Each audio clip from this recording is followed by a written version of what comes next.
Hey everybody, welcome to another edition of The Bullet. My name is Paul Lathrop. I'm the Deputy Director of New Media for the Second Amendment Foundation. Joining me today, as he does every other Wednesday and every Monday on Polite Society Podcast, when we don't cancel the podcast because everybody is doing something, Rob Morse of Self-Defense Gun Stories and of the Slow Facts blog. Rob, thanks for joining me today, man. My pleasure, Paul. Thank you for having us. So, lots of good things to talk about today. Looked like a little bit of a slow news day to start with, but things have really been piling on. Let's start with Cam Edwards' story that he posted today. New York City is really against us getting the ability to carry on the New York subway system, but man, they've got a problem there. They do. There's been a frightening increase in violent crime in New York, and it's worse on New York City's gun-free zones. The New York City Police Department released data showing felony assaults are up 33% year to year. They're up more than 50% month to month. Stabbings and slashings on public buses, subways, and trains are up 70% compared to last year. Assaults with a club or blunt instrument are up 48%. You might remember that the subject of sensitive places where guns might be banned, were mentioned 70 times in the New York State rifle and pistol case. That's a legal challenge now in front of the U.S. Supreme Court. Mm-hmm.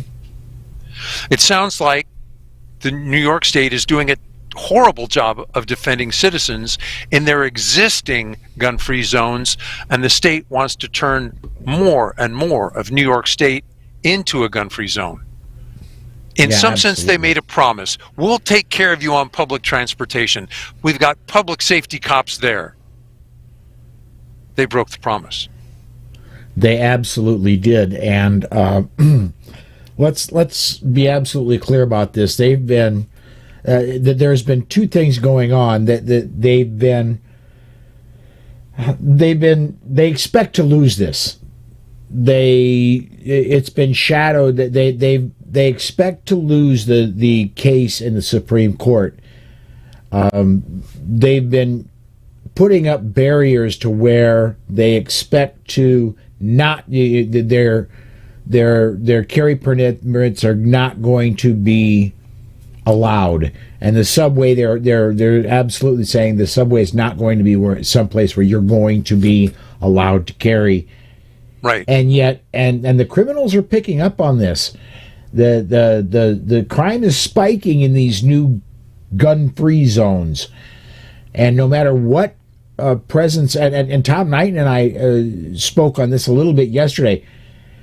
The police are doing everything they possibly can. They have this new gun crime unit, and they're arresting people. It's just the people that they're arresting. It's a revolving door. Once a DA gets a hold of them, they're arresting them. The DA is letting them out the same day.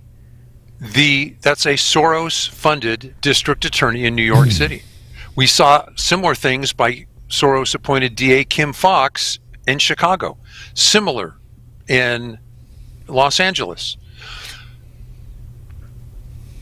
What I wonder, Paul, and this will take a sharper lawyer than I know. The original scope of this case in front of the U.S. Supreme Court is very narrow. Mm-hmm. Does it violate the Supreme Court when similar citizens are denied a carry permit?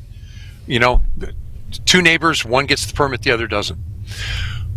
What was interesting is that it was New York State who brought up and said, well, you know, we can't let people carry in everywhere. I mean, think of what would happen on public transportation. We're seeing what happens on public transportation. You're not protecting us. I wonder if then the answer by the U.S. Supreme Court can include the testimony brought up by the defense, essentially by New York State. Say, here, of course you can carry, even though that in the subway, even though that wasn't originally in the case. It was in the defense. I'm wondering if maybe we shouldn't be looking at maybe bringing somebody like Paloma Campana on to talk about something like that, or Teresa Einacker, who is licensed to practice at the Supreme Court. Better yet, both. Yeah, because I'm not an attorney. I don't even pretend to play one on TV, and so that question is way beyond me. So yeah. Since I think they expect to lose, I did see an advertisement by an anti-gun group that said, "Hi, we're having this online conference to talk about if Democrats should try and stack the U.S. Supreme Court so we can finally impose gun control by executive order." Oh. Yeah. Yeah. They're playing for keeps. They are. Now, that was a worry the first 3 months of the Biden administration. We kind of beat that back a little bit. But, I mean, we're not going to really beat it back until January of 2023. Should the November elections go the way I believe and I hope they go. Well, now, Paul, how people vote and how the votes are counted might be two different things. I hope we're not thrown off Facebook for me saying that. We certainly won't be thrown off Twitter. That'll certainly be true in a month. I hope it's true now. Let me. That's a great transition. Let me get a comment up. George wants to know: will we be seeing more gun stuff on Twitter? They kicked me off for expressing my honest opinion. And yeah, I'm going to put I put this up yesterday, but I'm going to put this up today too. Twitter exploded yesterday, and I've tweeted more in the last 2 days than I have in the last 10 years. I'll have to ask you if I should get on Twitter. I gave it up because I just thought I'm going to get banned in about 5 seconds. It's not worth the candle. Can we talk more about Twitter? Yes.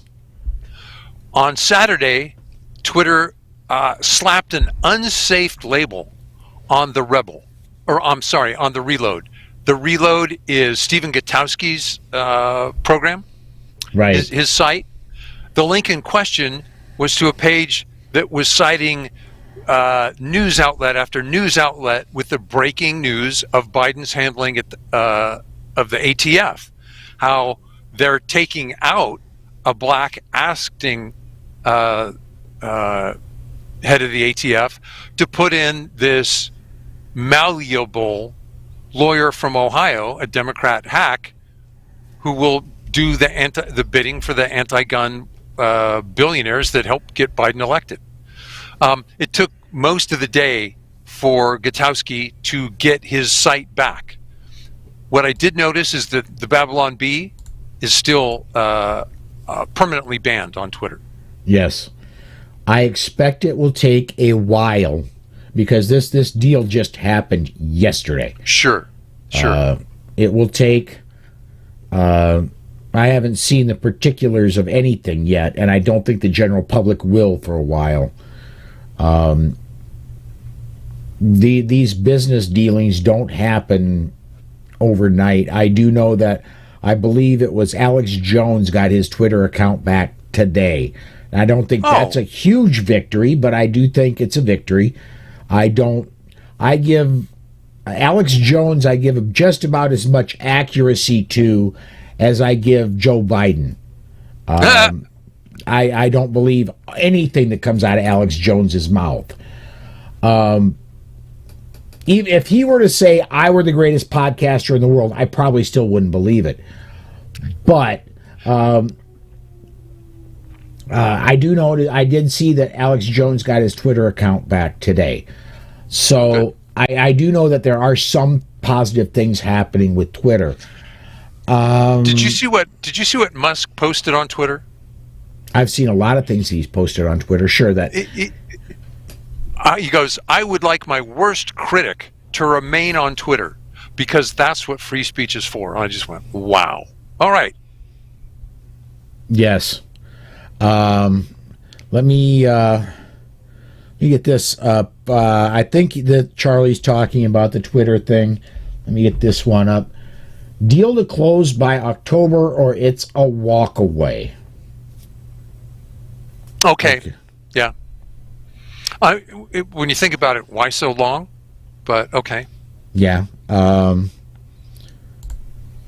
then he also says, I follow Gun Talk. That's Tom Gresham's show. Sure. Build Human Rights Traffic. And then, okay, this one's actually funny. Alyssa Milano, Deborah Messing, and other high-profile progressives announced plans to leave Twitter and switch to Getter after Elon Musk purchase. Okay. Maybe there should be a Canadian-only social media platform for our sensitive celebrities. Yeah, yeah. I don't know. Wow. You know, and I have, and I know you're there. When Facebook, I myself have caught a Facebook ban. I don't know if you have or not. My wife Susan's caught Facebook bans. Sure. I've gone to MeWe before, and I've been on Facebook forever. Excuse me. I probably will be on Facebook forever. The problem with MeWe is I will occasionally, I go there several times a week, but very small audience there, very small amount of people there. Right. Everybody I know is on Facebook. Several people I know are on Twitter. And it seems like all the celebrities are on Twitter. Yeah. How much I'll stay on Twitter, I guess that kind of all depends. I've got a whopping. I suppose I got 1,000. I got over 1,000 Facebook friends. I've got 58 followers on Twitter. You know. Have you tried to get on Truth Social? I saw that Dan Waz was successful. No, I haven't. I think I need an Apple platform to do that. I tried to just log in at the regular website and was unsuccessful. I wrote about Brian Frosch, who's the Maryland Attorney General. Can we jump to that story? Yes, go for it. You see, the problem with being an Attorney General is in the days of the internet, the world can find out not only what you said, but what you didn't say. He said, look, the Maryland state ban on, quote, modern sporting rifles, that's essential because those rifles have been used to commit mass murder.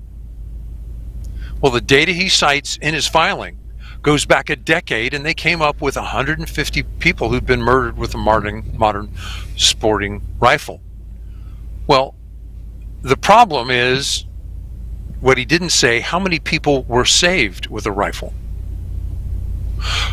And what I want to know is, if you'd hide that from the judges, don't you think the judges would think to ask that question and then catch on? Because if that's an omission, it's an omission the size of the Grand Canyon. It leaves a really big hole in your argument. So, and I'm not, let's be clear. I'm not saying that black rifles could be used for armed defense. I'm saying that they are, and they will be every day. 20 million people report owning a modern sporting rifle. We know that ordinary citizens use a firearm to defend themselves about 1.7 million times a year. 13% of the time they use a rifle. How many of those were the particular models that Maryland wants to ban? I don't know. No one knows. And particularly because we don't have data what was Grandma what was on Grandma's table when she said, "Get out of here, I'm armed," and the guy looks and goes, "Ooh, that's going to hurt," and he runs away just because Grandma was armed. The data is overwhelming. Rifles present a fraction of the guns that are owned by honest citizens, but they're used 10 times more often in armed defense than any firearm, handgun, rifle, shotgun, is used to commit murder. Each day, honest citizens use a rifle to prevent great bodily injury or death. We save more lives with a rifle each day than are lost to mass murderer all year. Think of that. We save in a day what we lose to mass murder in a year. Should we do what we can to reduce mass murders? Of course we can. And now we have to ask, why haven't we?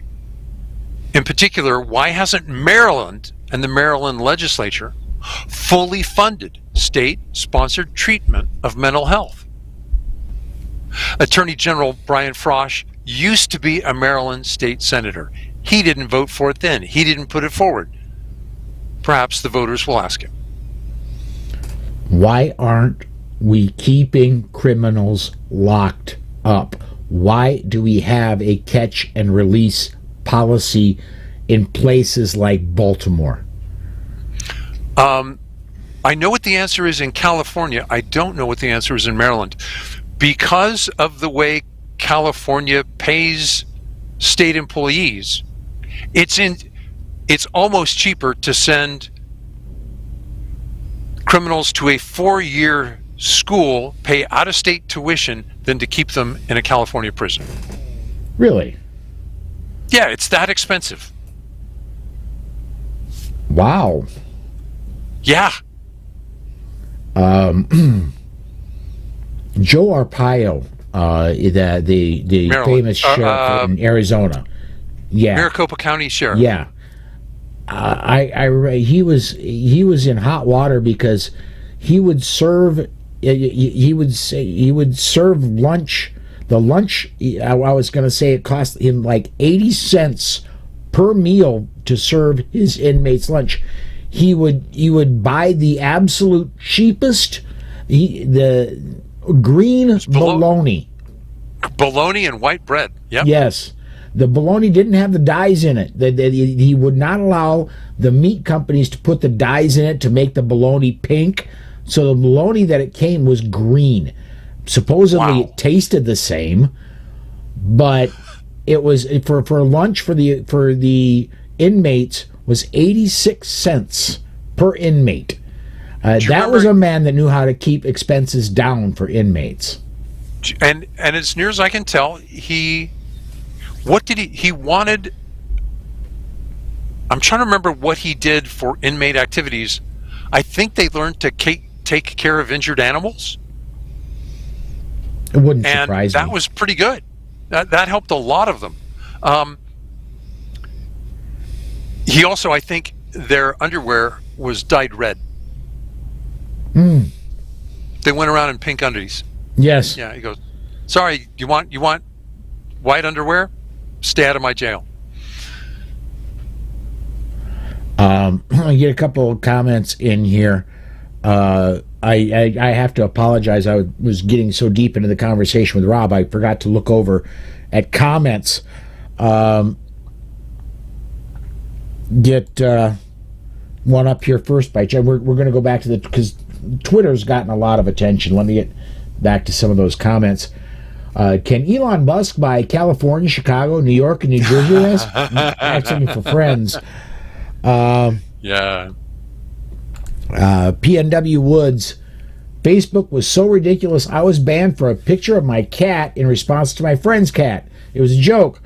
I said Al-Cudaby was speaking as my cat. Yeah. And a lot of its algorithms. You can be. I'm going to be absolutely honest. I was banned for a joke. I think it was. Everybody knows Election Day is the first Tuesday. Second Tuesday? First Tuesday? Something in November, right? And I forget which the actual date was in November, but let's say election day was November 7. I forget what day it was. But I posted to Facebook more than a month and a half before the election. Remember, all my Democratic friends, and I do have Democratic friends on Facebook, remember to vote on November 8th. And Facebook banned me for it. And interestingly, they didn't ban me anywhere close to Election Day. They waited until 3 days before inauguration, and then they gave me a week ban over inauguration. Yeah. So, wow, sounds like the fix was in. Yeah, exactly. And gee, do you think that maybe Facebook is that then I was banned over the January 6th thing, almost like Facebook knew it was coming? You think? Do you want me to go to Tennessee? I want to get a couple more comments in here real quick. Back to the Twitter thing. Twitter's top lawyer reassures staff, cries during meeting about Musk takeover. And then Pete over at Gun Websites. Grandma number 1 tells Grandma number 2 about her handgun. Grandma number 2 talks about it to the family. Granddaughter hears, tells her friends. Some boys over here and decide robbing Grandma is not worth it. Okay, the National Bureau of Economic Research just did a study, and I forget the city. Some newspaper got hold of the name and address of gun owners and published it. Turns out, and so the researchers want to go, whoa, does this mean that criminals would go, I can go here to steal guns, or if I go there to steal guns, I could get shot? Turns out the latter is how criminals think. After the gun heavy and gun lean zip codes were posted, crime increased where there were fewer guns, crime decreased in the zip codes that had a lot of guns. Criminals don't want to get shot. Amazing how that works, huh? Yeah, and that makes me wonder, New York, there was a paper in New York, which one was it? I want to say it was a newspaper in Albany, New York, that wanted to publish all concealed carry permit holders' addresses. Right. And actually did once. And there's... Yeah, they asked for a FOIA, and given the state was run by Democrats, I think they said, sure, here's all the gun owners' names. And this has been when I very first started podcasting, and it only happened once, but it did happen. What I wonder is, does it include the names of judges, attorneys, and police officers who have permits? Probably not. Probably they're on a separate list. Police officers, they're covered under LEOSHA. So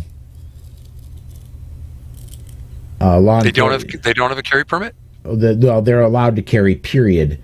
Law enforcement officers, I forget the word salad of what LEOSHA stands for, but they have a 50-state. A police officer, a sworn police officer in Sioux Falls, South Dakota, can carry in New York City.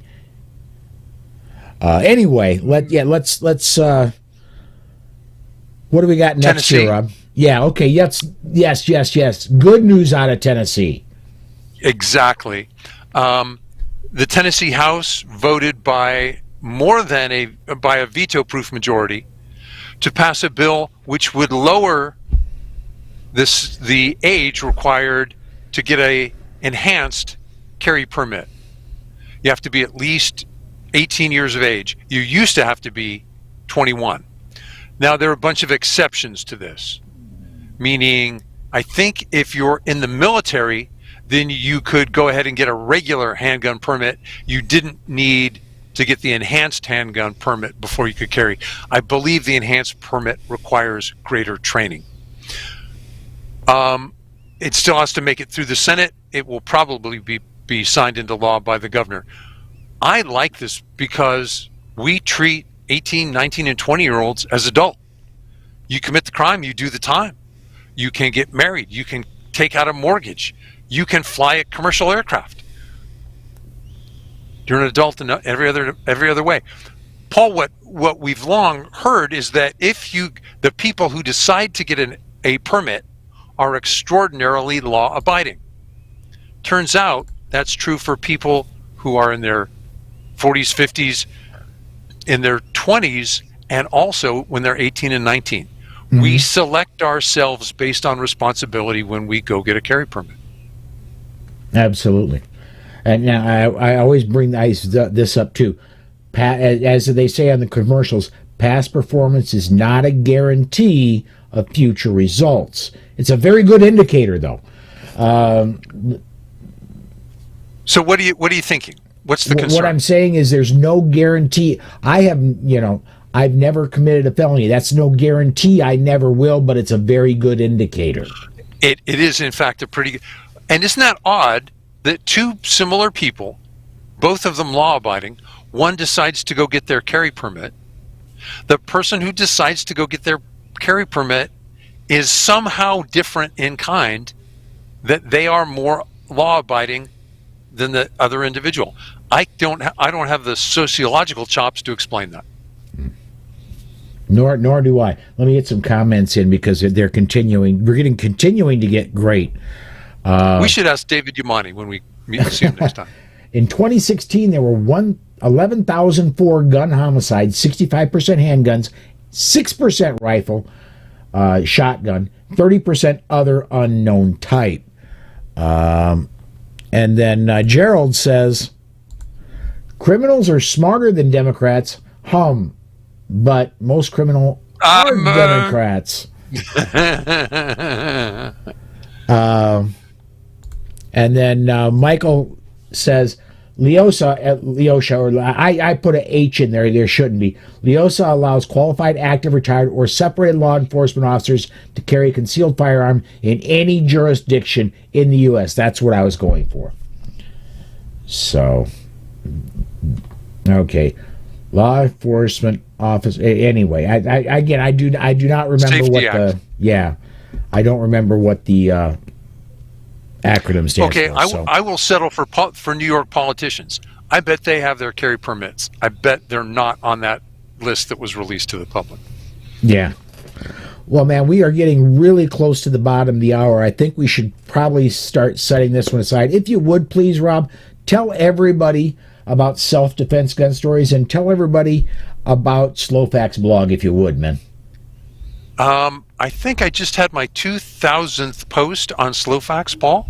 So I'm very pleased. I think I've got about 7,000 visits to my website. From there, the writing is often republished at either Clash Daily if it's politics or Ammo Land if it's firearms related. I put out the Self-Defense Gun Stories podcast. I try and keep that down to 20 minutes once a week. We look at how our neighbors defended themselves, find out what they did right, and find out what we might be able to do better and learn from them. Very cool. On my part, Rob calls his a little snack food of a podcast, a little 20-minute podcast. This is a light lunch. We try to keep this one to 30 minutes. So I would encourage Self-Defense Polite Society podcast is a gourmet meal, man. I'm telling you, man, that's 90 minutes. That's a full 3-course meal. Absolutely. Yeah. This is Monday through Friday, 30 minutes from 5 to 5:30 every Monday through Friday. Please continue joining me the rest of the week. And then Saturday we do have. Let me pull up my calendar here. On the weekend edition coming up at noon on Saturday, as soon as I can get my calendar to finally load, we've got Alex Uli, Brooke Cheney, and Craig DeLuz will be on this Saturday. That's a heavy-hitting team. It'll be great to listen to. So thanks for watching, everybody, today, and thanks for contributing, and we will see you all tomorrow, 5 p.m. Central Time.